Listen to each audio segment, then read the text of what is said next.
time out of your lives on this beautiful day to come share and worship together. For those who don't know us, my name is Nayaswami Daiva, and this is my wife, Nayaswami Gangamata. That is one of the great, great readings. Thank you, Pat. Mm-hmm. Two topics this morning.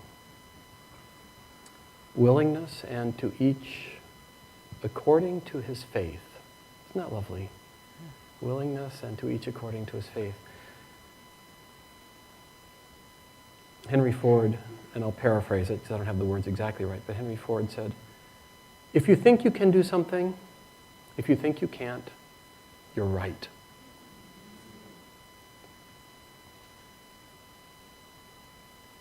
We come into this room, we come to the spiritual path, we come reaching for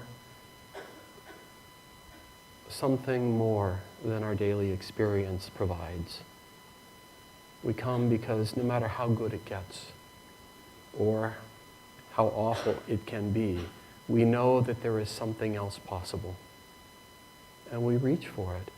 And for many, many, many incarnations, we reach for it outwardly in changing circumstances.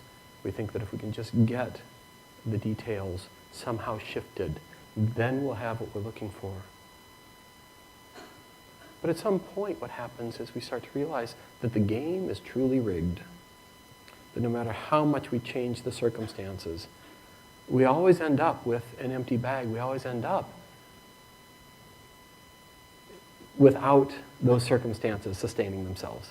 It's impossible for eternal happiness, which is what we yearn for. We want for something that's going to last, ongoing, forever. We want something that's going to sustain itself.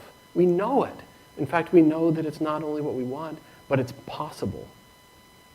But how can we ever receive that in a world that is designed to change? And not only is it designed to change, unfortunately, it's designed to oscillate between things that we enjoy and things that we don't enjoy equally. In fact, so much so that Yogananda reminded us that at the end of the day, and Kriyananda actually spoke about it increasingly toward the end of his life, but always through his teachings, he said, at the end of the day, every single thing, every single effort, every single yearning, every single aspiration, every single victory will be offset by its opposite, to the point where everything at the end of all of your incarnations will equal zero. Isn't that terrifying? It's just terrifying. Until we understand that something else is what's going on. And when we come into this room, by the time we've come into this room's open to everybody. We could pack this with 2 million people from Portland if they were interested. And we just expand the walls and open the roof and push back and push out until everybody was accommodated. But most people are still in that pursuit of trying to make it work from changing the details. Now, if we really want fulfillment, if we really want to discover what's eternal, we have to go into not just the places that we seek, not just the places that we enjoy, not just the places where we think it's going to be all nifty. You know, it's true. You know, if you think it is, if you think it isn't, it's true. You're right. You know, if you think that certain circumstances are going to bring you happiness, guess what? They will. To the degree that you've got a commitment to happiness being vested in them, when you get them, it's a self-fulfilling prophecy. But incumbent in that very experience is its opposite. And if you can't enjoy its opposite equally, you're doomed. Every one of us is doomed. And to the degree that you're vested in something, to that degree you'll suffer. Exactly to that degree. So one of the things that the masters do, if we're serious, if we really are looking, willingness is the vehicle through which we start to embrace life. It's the tool that we have that gives us the chance to start to experience what's true, to get involved in the process of how the soul reclaims its eternal joy. And one of the things that the masters will do, God through these masters, through Ananda will do, is it will bring you into the very circumstances you would just most love to avoid. And for everybody, it's different. The things that you are terrified, you're sure there's no light in, are very different from other people. So much so, there are people who actually spend thousands and thousands and thousands of dollars to get on a little small metal hole in the water and spend days or weeks stuffing their face with food and walking around the deck and doing all these kind of... it just sounds like hell to me. And they aspire to it. There are other people who spend thousands and thousands... they call it a cruise. There are people who spend thousands and thousands and thousands of dollars with all that's incumbent in that, all that's attendant upon that, all the effort, all the preparation stuff, to go where there's no oxygen, where the wind blows hundreds of miles an hour, where the temperature is below freezing by some enormous amount. They hike to the top of Mount Everest. That sounds like hell to me. But they find joy in it. Everything you can imagine is only joyful or unjoyful to the degree that you're vested in the commitment of it. And to go those places, to allow life to take you those places, and to leave you there until you find that divine joy, is how freedom happens. There is no other way to reclaim the eternal freedom, the eternal joy, unless we go into the places we don't want to go and sit there long enough to experience for ourselves that it is equally there. And then we're free. Then we're unconditioned. I've been on the path now for 30-some years. I came as a scientist, and I knew that no matter how many experiments I did, and I'd done a lot of experiments with life by the time I came to the path, I realized that I was never going to figure it out on my own. And I came, and I was sincere, and I just wanted to know, where is truth? Where is light? Where is wholeness? I'm going to bookmark right there for just a moment, because Gangamata and I, we went last weekend. Easter was fabulous, by the way. I just want to honor everything that everybody put into the Easter season and drew from it. It was so blessed. And for the chanters, especially on Easter Day, I just want to give an extra little tribute for Cristo Jesu e risorto, Alleluia, both on the intro and outro of the service. It was just blissful. It was perfect. But we took a couple days at the coast to kind of just relax and feel. And while we were there, it was beautiful. It was very lovely. But I saw something I had never seen before. We're walking down to the beach, and there's Cannon Beach, and there, the beach, like yards wide and kilometers long, was this kind of purple ribbon of color.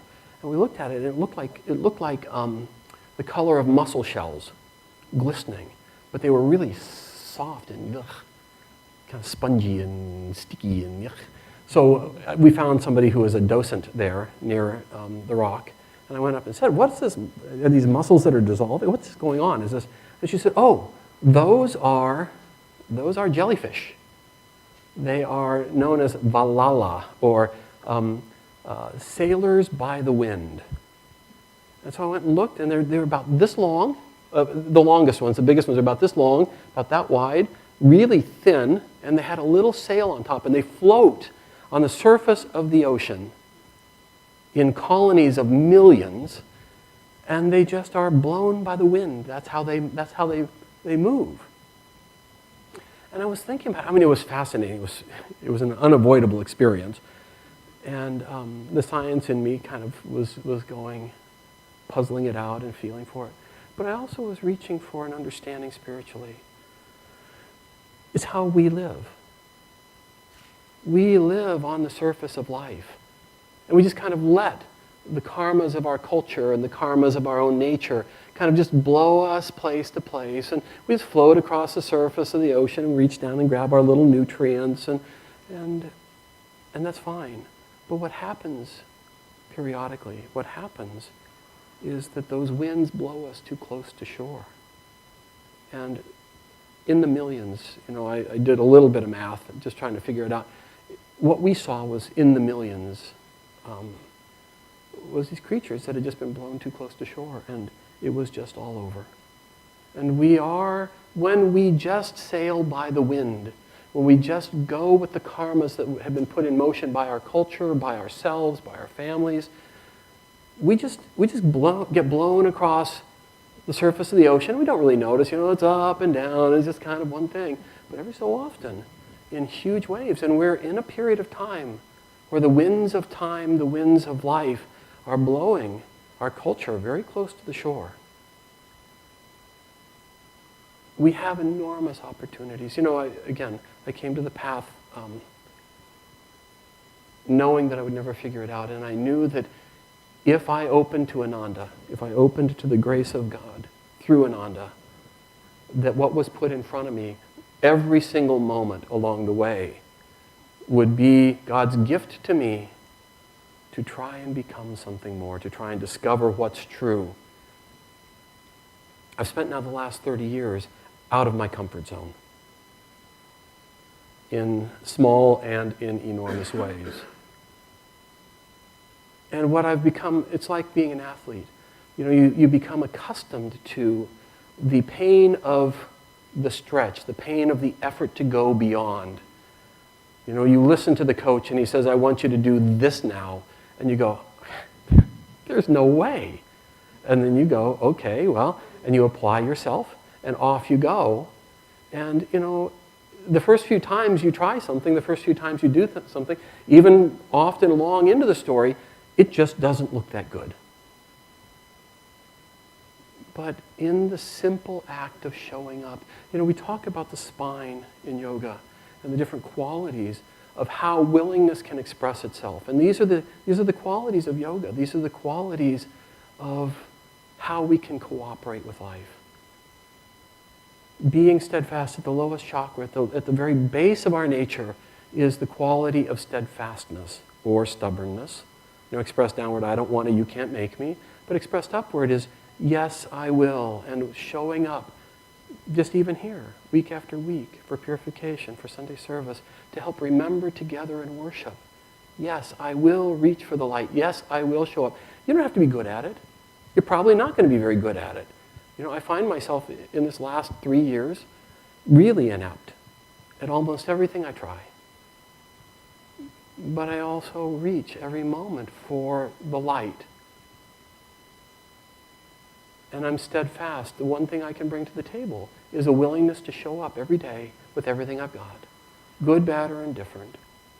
The second thing is to be willing to, with that steadfastness, to move with the currents of life, to stay soft and fluid, to be, as life changes, to try and continue to respond and be present. It's not about being wishy-washy and kind of, I don't know, anything goes, but really listening closely to the movement of life and responding to it.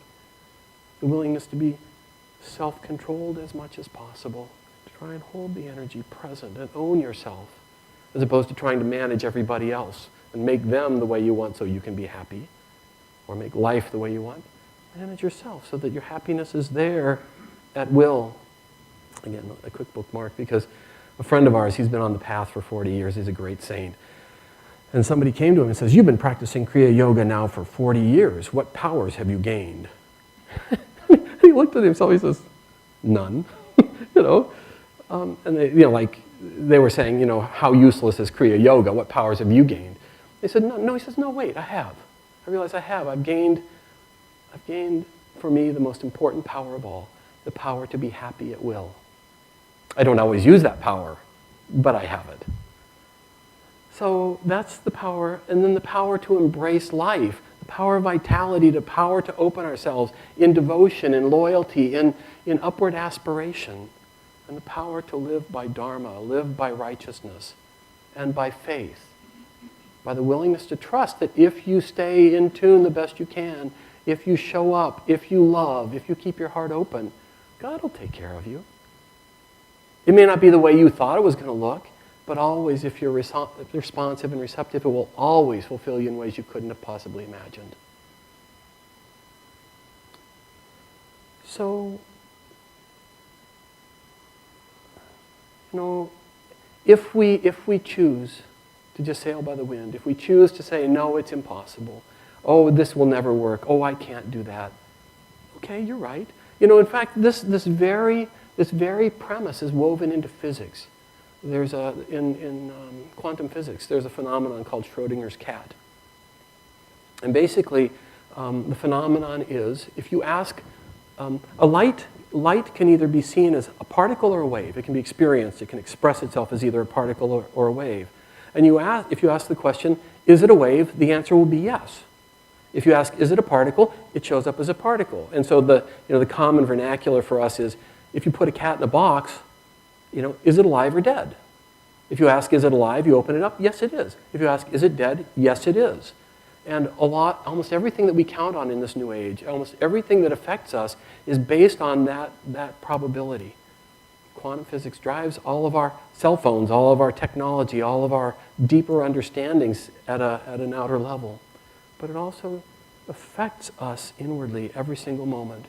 Is it impossible for Ananda to exist? Yes, it is. But here we are. Is it possible for Laurelwood to exist? Yes, but here we are. Is it possible for a new school building to be built? Yes, but there it is. Is it possible for us to find God, to find the power of Spirit awake within us, to discover that we've always been one with that? Yes, it is. But we have to be willing to change. We have to be willing to find out, be willing to explore that possibility, and not insist on life being within the box that we already know. Because if the box we already knew was enough, nobody would be in this room. There'd be no need for it. And your picture would be up there on the wall. Because other people would see you and go, that's what it looks like. Number 2 of Whispers from Eternity, Yogananda's book of prayer demands and poems. We demand of thee as thy children. Thou art our Father. We are made in thine image. We are made in thine image. Think about that. All of the qualities of Spirit, love, joy, power, wisdom, peace and calmness, creativity. Those are the fabric of our own nature, light and sound. We are thy children. We are made in thine image. We neither ask nor pray as beggars, but demand of thee as thy children the gifts of wisdom, salvation, health, happiness, and eternal joy. Whether naughty or good, we are still thy children, all of us. Help us to perceive and understand inwardly thy will for us. Teach us the independent use of our human will, since thou gave it to us freely, attuned to thy will, thy wisdom-guided will. We'll end with this thought. If we have the courage, if we have the simple courage to respond to that inner call from deep inside our souls that tells us what's possible, that tells us that we are infinite beings, we have the courage to simply show up and be willing to go all the places we don't yet remember. And just simply in the midst of success or failure, in the midst of being competent or incompetent, just keep turning toward God, remembering that he loves us, remembering that he's guiding us, that these are gifts, these impossible moments and all the possible ones. They're the gifts of life to help us reclaim who we are. Everything else will come. We have music.